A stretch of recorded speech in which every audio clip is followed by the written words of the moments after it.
igreja. Obrigado, filho. É o cronômetro? Aí, ó.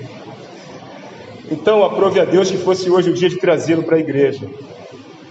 E o texto que nós vamos estar meditando hoje está no livro de Números. Abra sua Bíblia, por favor, em Números capítulo 13. Números capítulo 13.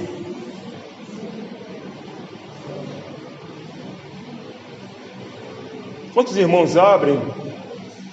Só para dar uma pequena informação, o livro de Números é um dos livros que foi atribuído a Moisés, ao rei de Moisés. O livro de Números ele traz um relato de acontecimentos que vão transcorrer quando o povo de Israel, que havia saído do Egito, está próximo de Canaã, está ali muito próximo de entrar na terra de Canaã. E é interessante que ele começa com um censo, daquela primeira geração que saiu lá do Egito. Deus manda no primeiro capítulo de Números fazer um censo daqueles homens que tivessem a idade de 20 anos para cima, à exceção dos levitas, de todas as tribos, contar todos os homens, à exceção dos levitas, aqueles que pudessem estar preparados para a guerra. E depois, no capítulo 26, teremos outro censo, mas aí já é a geração dos filhos desses primeiros judeus que saíram lá do Egito, tirados pelo braço forte do Senhor, e estão sendo levados agora, conduzidos até a terra de Canaã. Então, estão ali nas campinas de Moabe, próximos a entrar em Canaã, e aí nós temos esse texto aqui, aonde nós vamos ter oportunidade de extrair ensinamentos maravilhosos para a nossa vida, irmãos. Eu creio que o Senhor tem muito a falar conosco nesta noite por meio desse texto, porque há uma comparação muito grande entre o que aconteceu com o povo de Deus na antiga aliança e o que acontece conosco hoje. Já antecipando alguma coisa, até mesmo antes de ler o texto, o povo de Israel, o povo de Deus na antiga aliança, estava escravizado no Egito.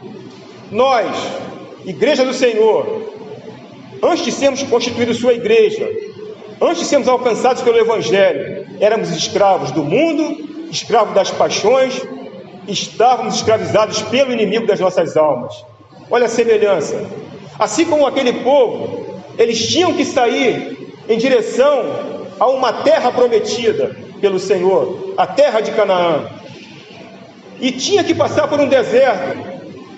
Deserto lembra aflição, deserto lembra luta, deserto lembra para a gente que na nossa caminhada cristã nem sempre vamos alcançar vitórias aos nossos olhos. Isso aos olhos de Deus, tudo vai acontecer conforme Ele quer, tudo está no controle dele, mas aos nossos olhos nem sempre vamos entender que na caminhada do deserto vamos ter aquilo que nós estamos desejando ou aquilo que nós estamos almejando. Mas é no deserto que a gente aprende muita coisa com o Senhor. Todos os grandes homens de Deus do passado foram levados por Ele para o deserto. Foi assim com Moisés, foi assim com Elias, foi assim com João Batista, o último dos profetas, Aonde foi criado João Batista? Nos desertos. Até o dia em que ele se revelou a Israel para revelar quem era o Salvador, quem era o Cristo. Então veja, o deserto é um lugar de aprendizado muito grande, porque quando você está no deserto, você só depende de uma pessoa, ou de alguém que é hiperpoderoso, tem todo o poder, toda a autoridade, e que pode realmente fazer algo por você e resolver a sua situação. E esse alguém é Deus.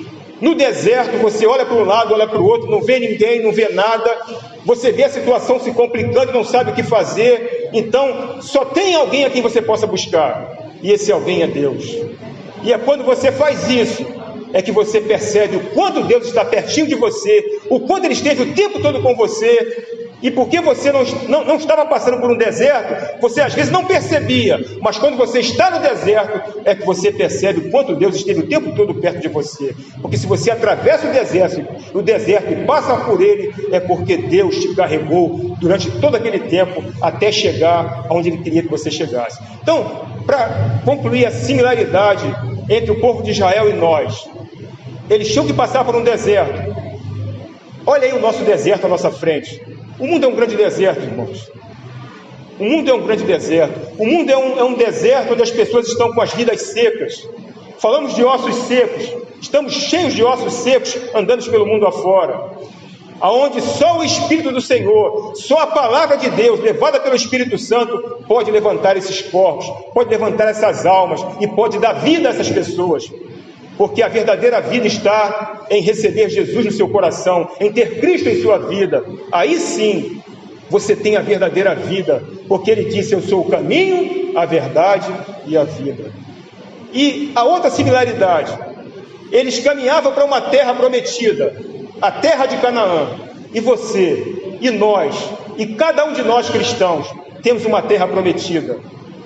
Há algumas diferenças, porque eles precisavam ainda entrar em algumas batalhas para vencer e chegar àquela terra. A nossa batalha já foi vencida, agora é pela fé. Mas existe uma terra prometida, há uma terra de descanso para a gente, a Canaã celestial. Então, olha as similaridades. Então agora, dito isso, vamos para o texto e vamos começar a analisar o texto e depois trazer o ensinamento para a igreja. Números capítulo 13.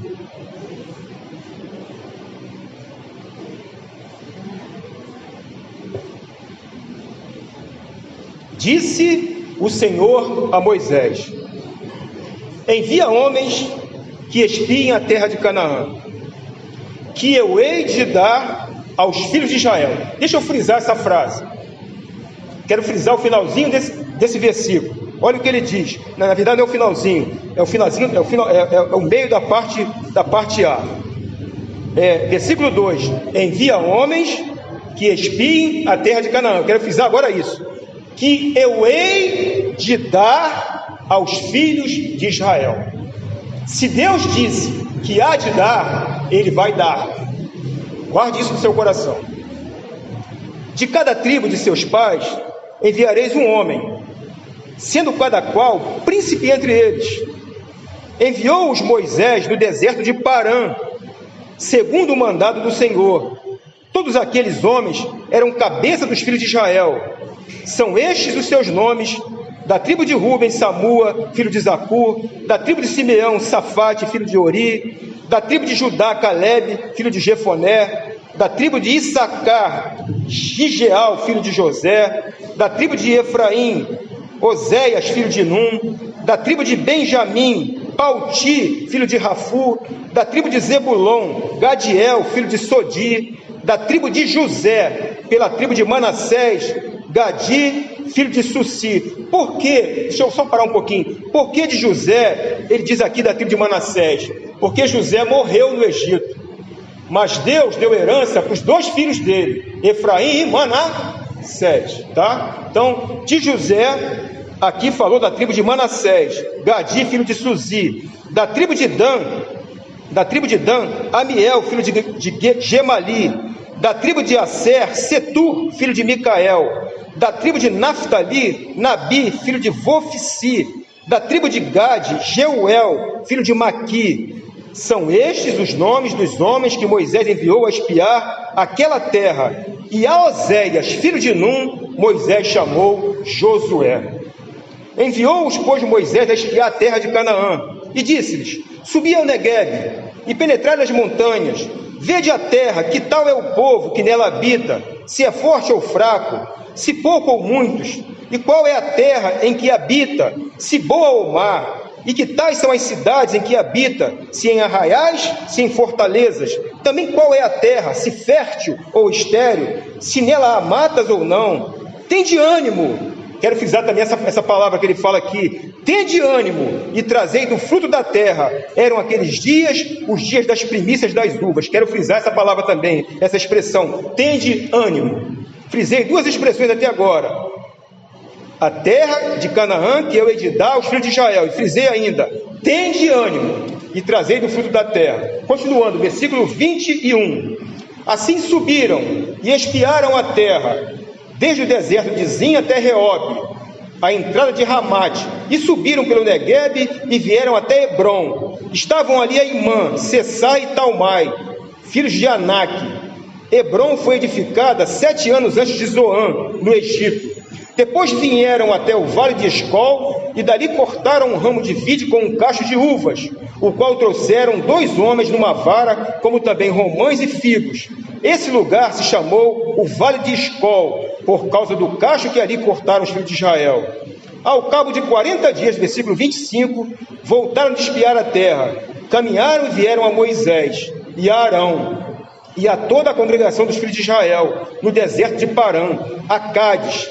Deram-lhe conta a eles e a toda a congregação, e mostraram-lhes o fruto da terra. Relataram a Moisés e disseram: fomos à terra a que nos enviaste, e verdadeiramente mana leite e mel. Este é o fruto dela. O povo, porém, que habita nessa terra é poderoso. Atente bem como é que muda o discurso. Eu não queria entrar já na mensagem, mas veja, até aqui eles estão olhando para a terra, e eles estão com o coração naquele que deu a ordem a Moisés que enviasse os espias. Estão olhando para Deus, mas agora eles olham para eles. Eles começam a olhar para a condição deles, porque veja o que ele diz aqui, versículo 28. O povo, porém, que habita nesta terra é poderoso, e as cidades muito grandes e fortificadas. Também vimos ali os filhos de Anak. Os amalequitas habitam na terra do Neguebe, os heteus, os jebuseus, os amorreus habitam nas montanhas, os cananeus habitam ao pé do mar e pela ribeira do Jordão. Então Calebe, aí alguém que tem o olhar em Deus, então Calebe fez calar o povo perante Moisés e disse: eia, subamos e possuamos a terra, porque certamente prevaleceremos contra ela. Porém, os homens que com ele tinham subido disseram: não poderemos, aí os caras voltam de novo, não poderemos subir contra aquele povo, porque é mais forte do que nós. E diante dos filhos de Israel, infamaram a terra que haviam espiado, dizendo: a terra pelo meio da qual passamos a espiar é terra que devora os seus moradores, e todo o povo que vimos nela são homens de grande estatura.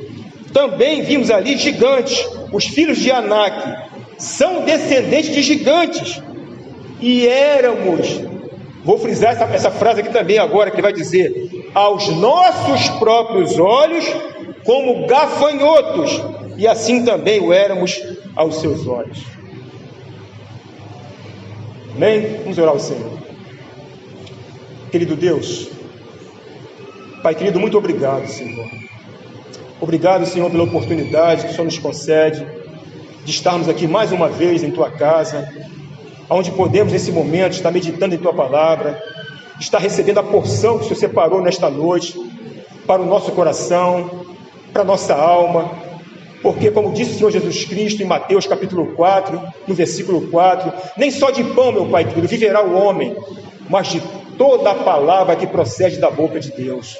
Então, Pai querido, fala conosco nesta hora, fala conosco nesta noite, aplica a Tua palavra ao nosso coração, que o Espírito Santo faça essa obra extraordinária em nossa vida, Pai, para que nós possamos, Pai, sair daqui reavivados, fortalecidos, alimentados, confiantes cada vez mais, não em nossa própria força, porque não somos nada, somos pó e somos cinza, mas no Deus que pode todas as coisas, e esse Deus é o Senhor. Então nos alimenta nesta hora, Pai, nos fortalece, usa a minha vida conforme a Tua vontade, o Teu santo querer, é o que eu te peço e te agradeço, Pai, em nome e para a glória do Senhor Jesus, aquele que vive e reina, meu Senhor, para todo sempre. Amém e amém. Louvado seja Deus. Meus amados irmãos, vamos começar a analisar o texto e no final extrair as lições para a nossa vida. Primeiro ponto que eu quero abordar com os irmãos dentro desse texto é a determinação que foi dada por Deus a Moisés. O que Deus disse a Moisés? Observe aí versículo 1 e 2. Versículos 1 e 2.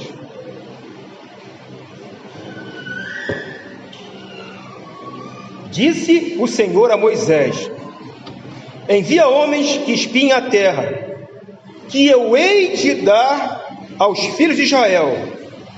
de cada tribo de seus pais enviareis um homem, sendo cada qual príncipe entre eles. Veja, a ordem era enviar 12 homens para espiar a terra, porque eram 12 tribos.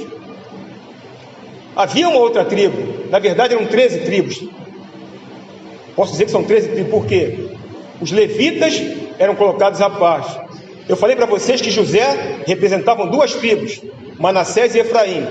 Então estão aí as 12 tribos, os levitas estão contados à parte, porque os levitas eram os servos que serviam o Senhor somente no tabernáculo. Amém? Então quando vão 12 espias, vão das 12 tribos, à exceção dos levitas. Amém? Amém? Então, qual é a ordem? Espiar a terra que Deus havia de dar a eles.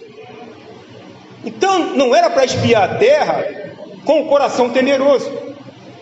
Eu creio que Deus queria que eles vissem que tudo aquilo que Deus havia dito a eles a respeito da terra era exatamente como Deus falou. E eles vão confirmar que a terra realmente mana leite e mel. A terra é maravilhosa. Trouxeram lá um cacho de uvas, figos, as romãs, e o povo ficou maravilhado com aquilo, porque realmente a terra era exatamente como Deus disse que era.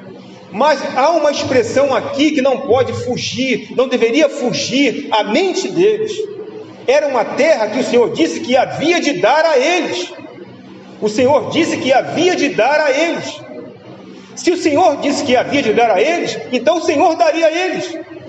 Lembra da situação que os discípulos vão atravessar o mar da Galileia e bate aquele vendaval, aquele temporal no barco, Jesus está dormindo na popa do barco, e aí eles ficam preocupados, achando que o barco vai afundar e que eles não vão chegar na outra margem. O que Jesus tinha dito antes deles saírem? Que eles iriam para outra margem. Se Jesus falou que eles vão chegar na outra margem, pode bater o vento que for, pode vir o vendaval que for, pode vir a circunstância que for, pode vir o problema que for. Se Jesus falou, vamos sair daqui, vamos chegar lá, nós vamos chegar lá. E Deus falou que eles haveriam de ter aquela terra como terra de descanso deles, porque até então eles eram peregrinos, peregrinavam no deserto. Estavam lá acomodados de certa forma no Egito, até que morreu o faraó, que era amigo de José, a quem Deus abençoou a vida através de José, né? E depois veio o perseguidor, que colocou o povo em escravidão, e eles viraram então peregrinos pelo deserto. Mas quando estão próximos, muito próximos de receber a maior bênção, humanamente falando, porque a maior bênção é a glória, com certeza, a glória celestial, mas humanamente falando para eles, não tinha uma terra, não tinha um lugar para reclinar a cabeça, não tinha um lugar para criar os seus filhos, não tinha um lugar para criar o seu gado, para poder produzir. Eles estão pertinho de receber a grande bênção, e aí eles olham para trás, irmãos, fazem como a mulher de Ló, olham para trás. E quanta gente olha para trás nessa hora, quanta gente está tão perto de chegar, sabe, no ponto certo, está tão próximo de chegar à terra de Canaã, a Canaã celestial, porque a Canaã celestial, ela é entregue, quando ela vai ser entregue a nós, na vinda do Senhor, mas também é entregue a cada um de nós, quando a gente parte daqui, irmãos. Muitos de nós já estão lá na glória, aguardando a gente. Muitos de nós já estão com o Senhor. Ainda hoje estarás comigo no paraíso, que foi o que Jesus falou ao ladrão da cruz. Então quem partiu antes de Jesus voltar, está na glória com o Senhor. Já está desfrutando das bênçãos do Senhor, da presença eterna do Senhor. Mas a gente vai na caminhada, peregrina, e quando está chegando, quantas pessoas olham para trás? Quantas pessoas começam a se encantar com as coisas do mundo? Quantas pessoas começam a olhar e dizer assim, lá no Egito a gente tinha isso, tinha aquilo outro, e hoje eu passo por isso, por aquilo. Você passa por isso, sabe por quê? Porque Deus está lapidando a sua vida. Você às vezes não compreende as coisas de Deus.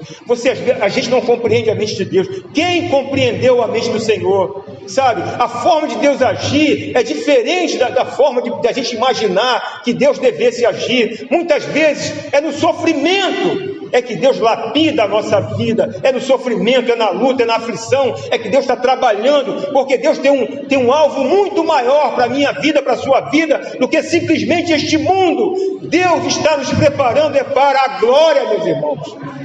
É para isso que Deus está nos preparando, é para Canaã celestial. Não é para essa terra aqui. Sejamos como aqueles homens de Hebreus capítulo 11 ou 12, se não me falha a memória, acho que é capítulo 11 ou 12, se não me falha a memória, que o que eles fizeram? Viviam como se não tivesse uma pátria, viviam neste mundo como se almejasse uma outra pátria, porque almejavam a pátria que é celestial. Então eram como peregrinos nesta terra, não se preocupavam com a perseguição que sofriam, com todo o sofrimento que vinha sobre eles. Eles permaneceram firmes até o fim, e agora estão lá, desfrutando. Mas nós estamos aqui ainda, e a palavra diz para a gente exortar um ao outro, para que a gente possa continuar na caminhada, levando adiante a caminhada da gente. Mas a ordem era essa, que Deus deu: mande eles para espiar a terra. E interessante que ele manda um príncipe de cada tribo. Por que um príncipe? Por que uma pessoa influente? Porque certamente, se esse cidadão tem uma mente voltada para Deus, se esse cidadão fosse como Caleb e como Josué, tivesse com os olhos postos em Deus, ele traria para a tribo dele, sabe, uma alegria muito grande. Traduzia assim, ó, ele era príncipe, era autoridade na tribo. Ele diria: olha, gente, fomos à terra manda leite e mel, trouxemos cacho de uva, trouxemos romã, trouxemos figo, e o Senhor vai nos dar esta terra, então vamos em frente.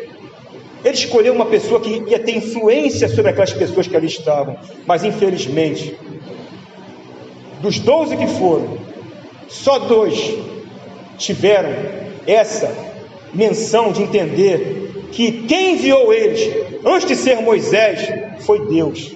Quem os enviou foi Deus antes de ser Moisés, e tinham que permanecer com os olhos postos em Deus. Porque se você olhar para a sua condição, meu irmão, você não vai encontrar nenhuma razão, nenhum motivo para continuar na caminhada. Porque se você olhar para você, você vai ver o quanto você carece da misericórdia de Deus todos os dias. Mas se você continuar olhando para Jesus, para o autor e consumador da sua fé, você vai levar avante sua caminhada, porque é através dele que a gente vai de glória em glória, sendo transformado na imagem e semelhança dele, e vai alcançar o objetivo para o qual nós fomos chamados por Deus, alcançar a cidade celestial. Amém? Então, esse é o primeiro ponto. O segundo ponto que eu queria dizer, eu quero avançar bem na exposição do texto, para chegar lá no ensinamento para a gente. O segundo ponto é a ordem que foi dada por Moisés. Desculpe. O segundo ponto é exatamente isso, a ordem que foi dada a Moisés. Olha o versículo 17 e 20. 17 a 20.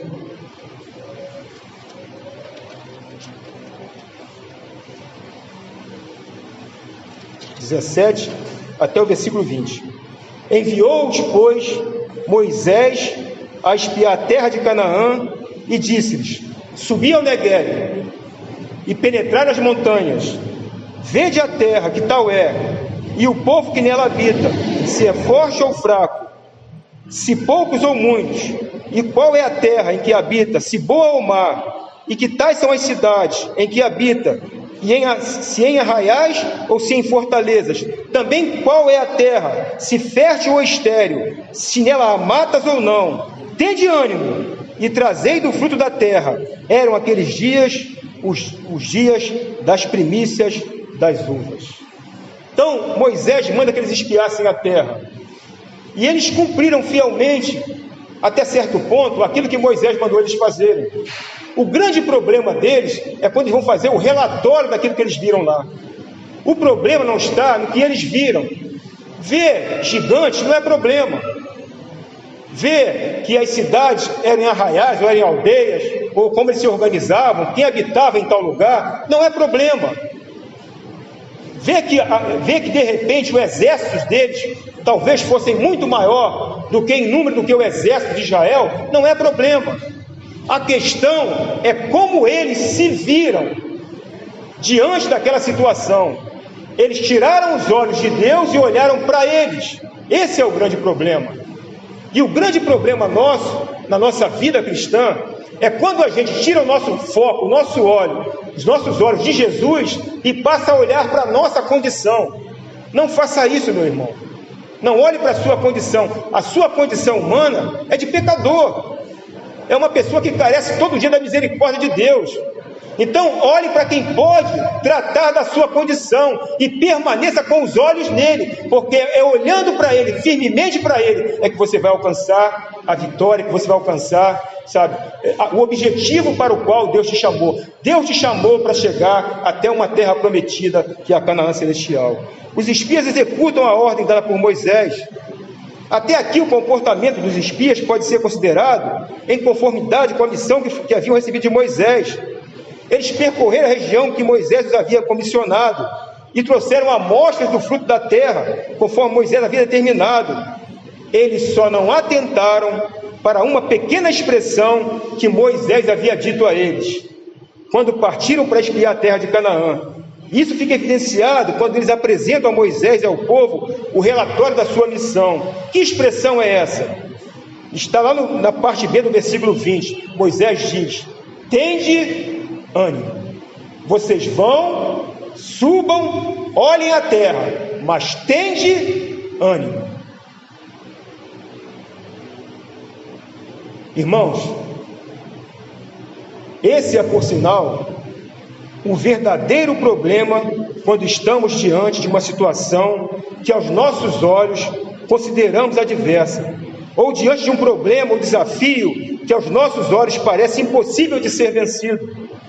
O grande desafio que temos de superar nesse mundo, irmãos, não são os problemas e lutas pelas quais todos nós passamos ou passaremos um dia, mas a falta de confiança naquele que nos chamou, em Cristo Jesus, e que declara em sua palavra que estaria conosco todos os dias de nossa vida até a consumação dos séculos, que nada nem ninguém poderá nos afastar do amor de Deus que está em Cristo Jesus, o nosso Senhor. Então esse é o grande problema da gente, é a gente deixar de ter esse bom ânimo. Tem de bom ânimo. Eu venci o mundo, disse Jesus. Jesus venceu o mundo. No mundo tereis aflição, mas tem de bom ânimo, porque eu venci o mundo. Então é a mesma palavra. Você não pode perder o ânimo, você não pode perder a sua fé, a sua certeza, a sua convicção de que apesar da circunstância, apesar do problema, apesar da luta, Deus não perdeu o controle da sua vida, Deus não perdeu o controle da situação, Deus não perdeu o controle da situação deles. Deus daria a eles aquela terra, e Deus vai mostrar para eles o quão Ele é poderoso, porque vai acontecer uma coisa extraordinária. Eu estou me antecipando aqui um pouco, mas eles vão dizer, na fala deles contra Deus, que seria melhor que tivessem voltado para o Egito ou morrido no deserto, do que passar pelo que eles estavam passando, do que ver os filhos deles morrerem no deserto e eles morrerem ali com os filhos dele. Sabe o que Deus vai responder? Pois eu vou mostrar para eles que quem vai entrar lá são os filhos dele. Os filhos que eles disseram que iriam perecer no deserto, são esses que vão entrar lá, e eles vão ficar no deserto. Essa geração vai rodar aqui no deserto, até que toda essa geração vai embora. E aí, aqueles que eles disseram que não entrariam, que morreriam no deserto, que pereceriam no deserto, é com esse povo que eu vou entrar na terra de Canaã. Porque é com o braço do Senhor, meu irmão. Não é com o meu braço, não é com o seu braço, é com o braço e com a força do Senhor. É Ele que vai à frente da gente, abrindo o caminho, rompendo as barreiras, sabe? É Deus que vai à nossa frente, sabe? A gente não está sozinho nesse mundo, estamos guardados o tempo todo. Não tosqueneja nem dorme o guarda de Israel. Ele está na sua vida, meu irmão. Então, os espias fazem um relato. Observe o relato dos espias, versículo 25 a 33. Eu estou quase fechando aqui, porque eu quero ir para o ensinamento. Há muito ensinamento para a gente aqui.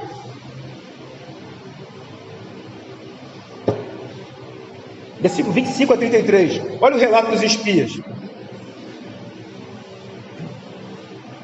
Então, desculpe, versículo 25 a 33.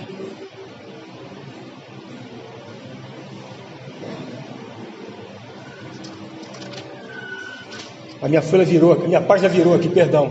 O vento virou a página, estava lendo o capítulo 11, ali no capítulo 11. Eu achei estranho aqui. Mas vamos lá, 25 a 33. Ao cabo de 40 dias, voltaram de espiar a terra. Caminharam e vieram a Moisés e a Arão e a toda a congregação dos filhos de Israel no deserto de Parã, a Cádiz. deram-lhes conta a eles e a toda a congregação, e mostraram-lhe o fruto da terra.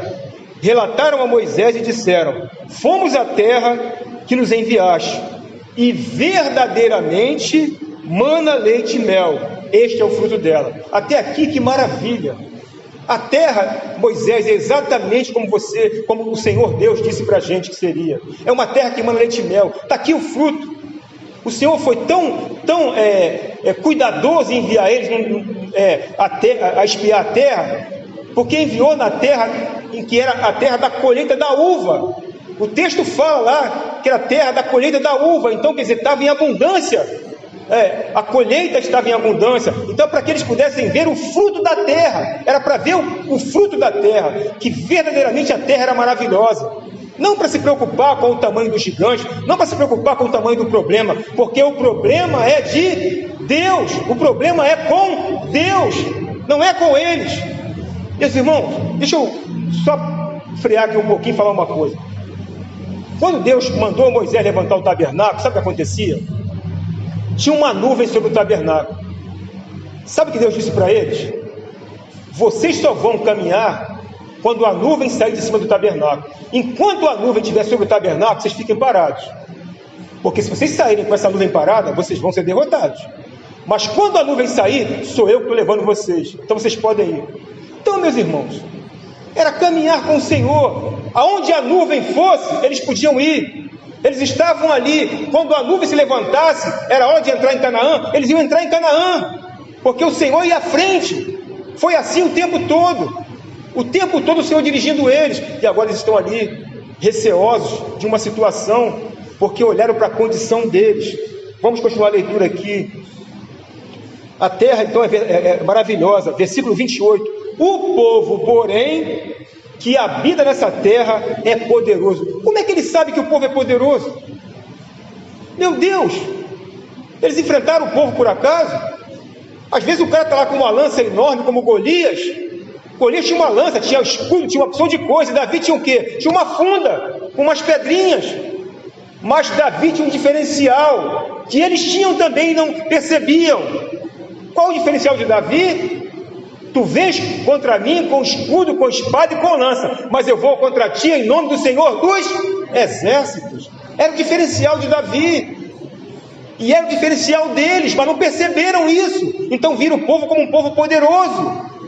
E eles permanecem aqui dizendo: não podemos subir contra aquele povo que é mais forte do que nós. E diante dos filhos de Israel, versículo 32, infamaram a terra que haviam espiado, dizendo: a terra pelo meio da qual passamos a espiar é terra que devora os seus moradores, e todo o povo que vimos nela são homens de grande estatura. Também vimos ali gigantes. Os filhos de Anak são descendentes de gigantes, e éramos, olha bem, aos nossos próprios olhos como gafanhotos, e assim também o éramos aos seus olhos. Se viram como gafanhotos aos olhos deles. E eu te pergunto, quem não é gafanhoto aos seus próprios olhos? Eu sou um gafanhoto, eu sou um caco de barro. Você é um caco de barro. Ele é um olheiro, nós somos barro. Só que nesse vaso de barro habita um tesouro. Deus colocou um tesouro de valor inestimável, meu irmão. Nesse vaso de barro está o Espírito do Senhor. Nesse vaso de barro está implantado um reino. Não um reino como esse mundo entende, porque Jesus falou: cuidado que ninguém te engane. O reino de Deus não vem com visível aparência, porque o reino de Deus não está nem aqui e nem ali, mas o reino de Deus é dentro de vós. Deus colocou um reino dentro de cada um de nós, estabeleceu o seu reino dentro de nós. Jesus reina na sua vida, Ele está no alto e santo lugar, mas também habita com o contrito e o abatido de espírito. Ele está na sua vida. Então olhe para esse Deus, não olhe para a sua condição, olhe para o Deus que está acima da sua condição, para o Deus que pode todas as coisas, porque eles não olharam, e aí se viram como gafanhotos. Olharam para os gigantes, para os problemas, para as situações, e esqueceram que Deus disse: essa terra eu hei de dar em possessão ao meu povo. Irmãos, isso é uma lição para a gente, uma lição maravilhosa. Mas 2 homens estavam aqui, tinha aquele espírito maravilhoso na sua vida. O Espírito do Senhor estava com eles. A confiança e a fé faziam parte da vida deles. Josué e Calebe. Então Calebe se levanta e vai dizer aqui no versículo 30: então Calebe fez calar o povo perante Moisés e disse: eia, calma, peraí, para com isso, para de choramingar, para de achar que a situação está ruim e só olhar para o problema. Olha para o Deus que está acima de você, olha para o Deus que é soberano, olha para o Deus que está acima de todas as coisas, olha para o Deus que controla o cosmos, que controla o universo, que tem tudo nas suas mãos, que tem todo o poder e autoridade sobre todas as coisas. Eia, subamos e possuamos a terra, porque certamente prevaleceremos contra ela. Amém? Mas por que Calebe faz isso? Porque ele não olhou para ele. Porque a gente viu aqui, o texto disse que com os próprios olhos olharam para eles e se viram como gafanhotos. Mas Calebe olhou para aquele que havia trazido eles até aqui, até as fronteiras da terra de Canaã. Estavam ali pertinho, meus irmãos. Estava muito próximo do Rio Jordão. Eles só subiram para verificar e ver a terra como é que era. Faltava pouquinho para entrar. Mas por olhar para as suas condições, deixaram de entrar em Canaã. Quem vai entrar são os filhos deles que vão entrar em Canaã. Dito isso, irmãos, relatando então aqui o texto, que ensinamentos a gente traz então em cima desse texto? Que aplicações temos para a nossa vida? Vamos lá. O que essa passagem, em particular, tem a ver conosco? Primeiro, assim como aquele povo, nós fomos retirados com o braço forte do Senhor do poder e do domínio do inimigo de nossas almas e fomos libertos do cativeiro do pecado e transportados do império das trevas para o reino do Filho do seu amor.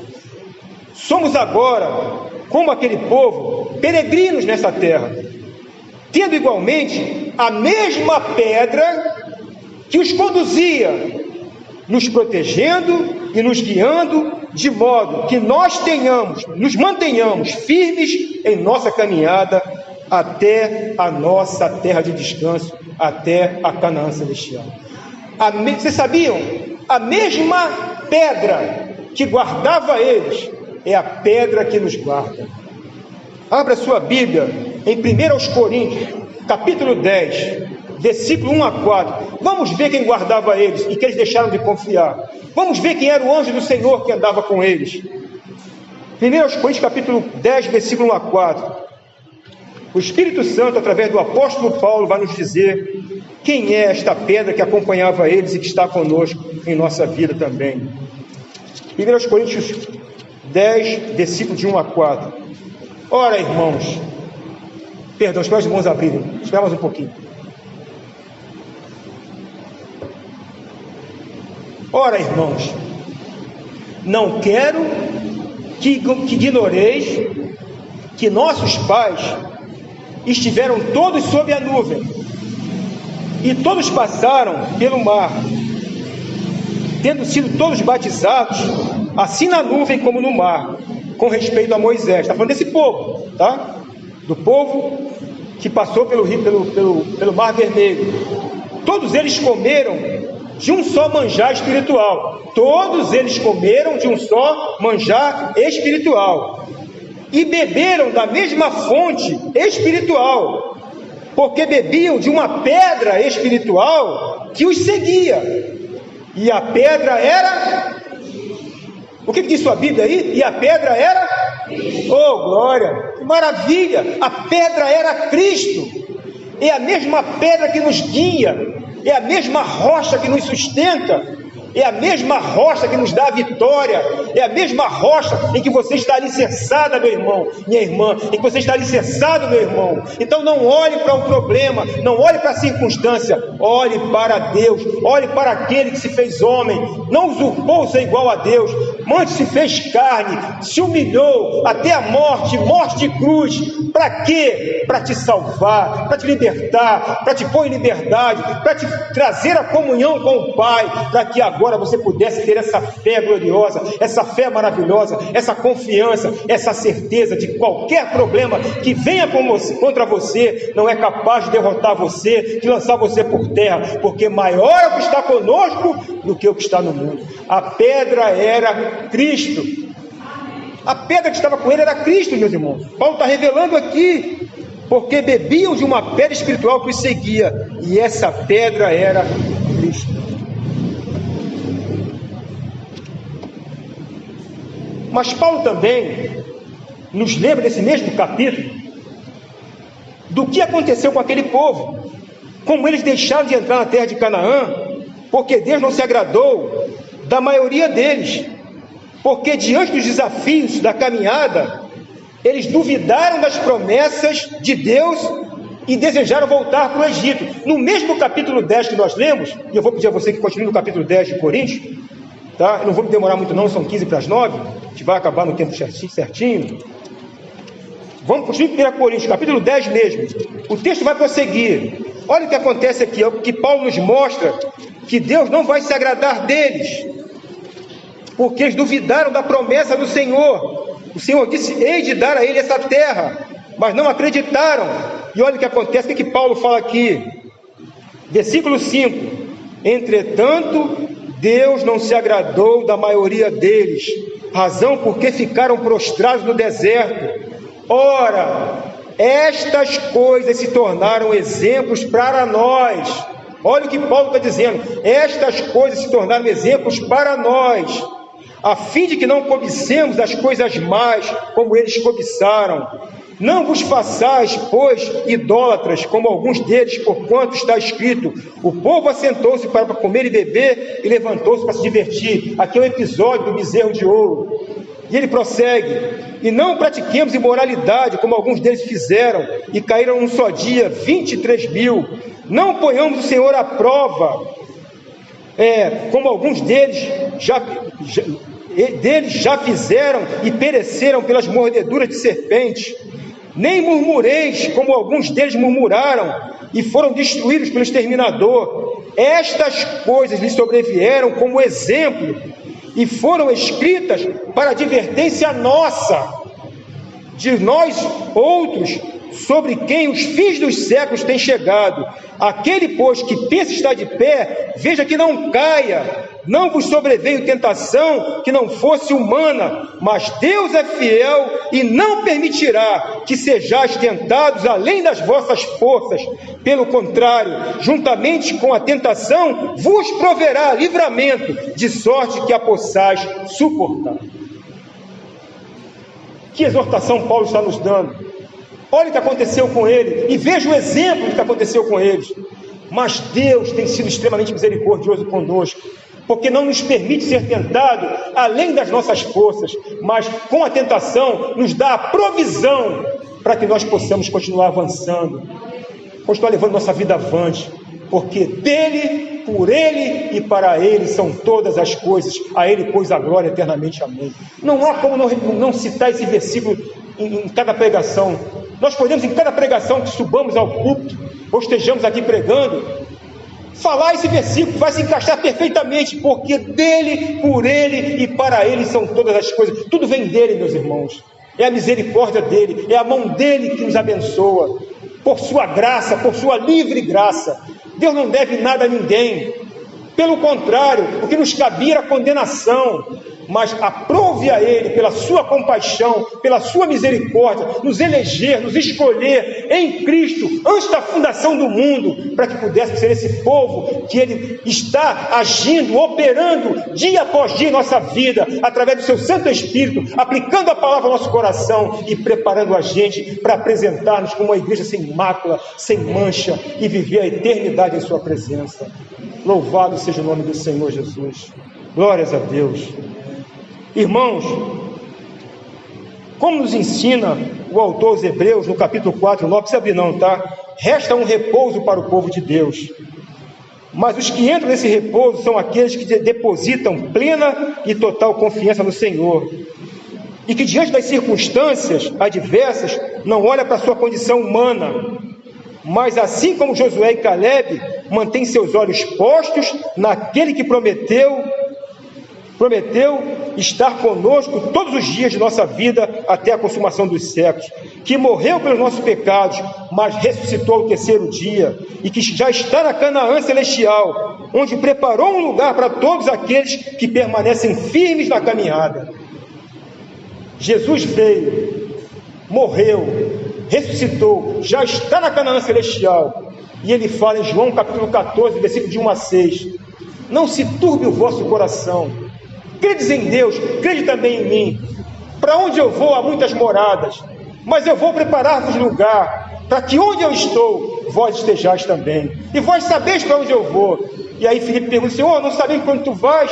Como saber o caminho? Eu sou o caminho, Filipe, a verdade e a vida. Ninguém vem ao Pai senão por mim. Meu irmão, você está nele. Minha irmã, você está nele. Então, você está no caminho certo. Estamos no verdadeiro Deus e na vida eterna, Jesus Cristo. Ele é o verdadeiro Deus, Ele é a vida eterna. A sua alegria é completa, a sua paz é plena, porque há um Deus que habita em você, que te sustenta todos os dias, sabe? Não abra mão, não deixe que ninguém venha buzinar no seu ouvido qualquer coisa que possa tentar atrair você para caminhar por caminhos que não sejam o caminho do Senhor, mas ande no caminho do Senhor, trilhe o caminho do Senhor, e você vai ver que abundância de alegria e felicidade o Senhor tem preparado para todos aqueles que o amam. Não alcançou o coração do homem, a mente humana, o que Deus tem preparado para todos aqueles que o amam, meus irmãos. Por fim, meus irmãos, para finalizar, são 10:09. Assim como o povo de Deus na antiga aliança, é uma coisa interessante que eu vou falar para vocês aqui, ó. Foi concedido o envio de 12 espias para trazer informações ao povo sobre tudo aquilo que o Senhor havia dito a respeito da terra. A nós,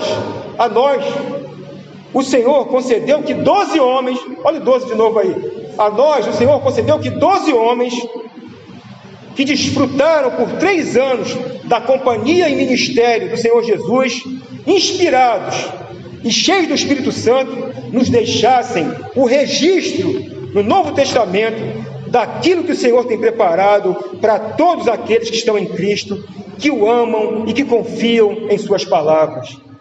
E para que tivéssemos uma visão de como é a nossa pátria celestial, a terra de descanso que o Senhor preparou para todos aqueles que, independentemente das circunstâncias ou das aflições que venham a passar neste mundo, entregaram de fato e verdade o seu caminho ao Senhor e confiam plenamente no Senhor e na sua palavra, Ele deu a um desses homens, ao apóstolo João, uma visão da cidade celestial, da Canaã celestial. Assim como Deus, na antiga aliança, separou 12 espias para espiar a terra e mostrar que a terra era muito boa, para nós, a igreja, Ele separou 12 homens, sabe, consagrados por Deus, chamados por Jesus, os apóstolos de Cristo, deixaram aqui registrado na Sagrada Escritura, no Novo Testamento, informações maravilhosas, preciosas, a respeito desse reino maravilhoso, da cidade santa. E a um deles, a João, ele quis mostrar como é a cidade, e João escreveu para a gente como é que é a cidade. E eu vou fechar a mensagem com essa leitura. Abra sua Bíblia, Apocalipse, capítulo 2.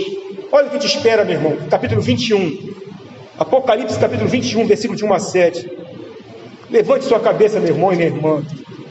Você está passando por luta? Eu também passo, meu irmão. Todos passamos. Não há um ser humano que não passe por luta e por aflição. Mas tenha bom ânimo. Aquele que venceu o mundo está na sua vida. E você vai vencer. Você já venceu. Pela fé você já venceu. Porque você já está sentado pela fé nos lugares celestiais em Cristo. Apocalipse 21.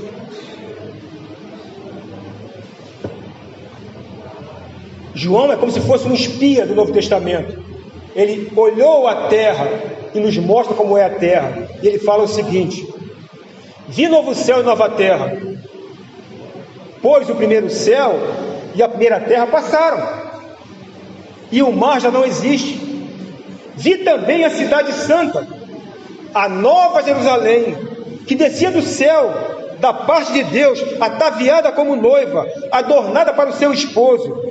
Então ouvi uma grande voz vinda do trono, dizendo: eis o tabernáculo de Deus com os homens. Deus habitará com eles serão povos de Deus, e Deus mesmo estará com eles. E lhes enxugará dos olhos toda a lágrima, e a morte já não existirá, já não haverá luto, nem pranto, nem dor, porque as primeiras coisas passaram.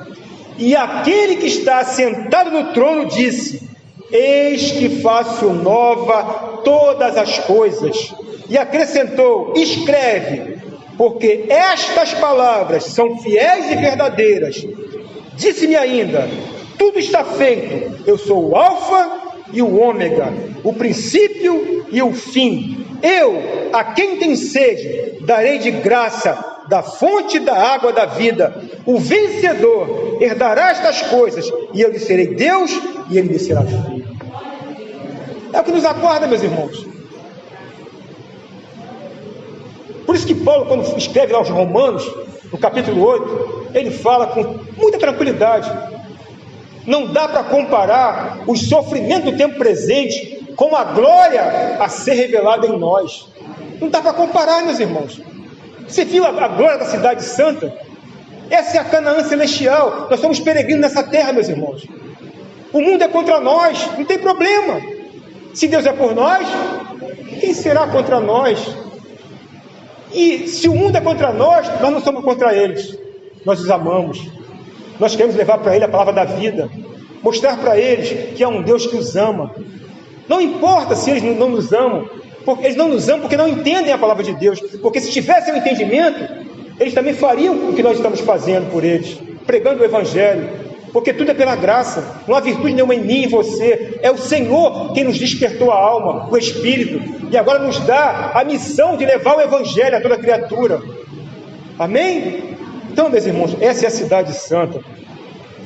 Não façamos como aqueles espias, mas olhemos firmes para Jesus, que é o autor e consumador da fé.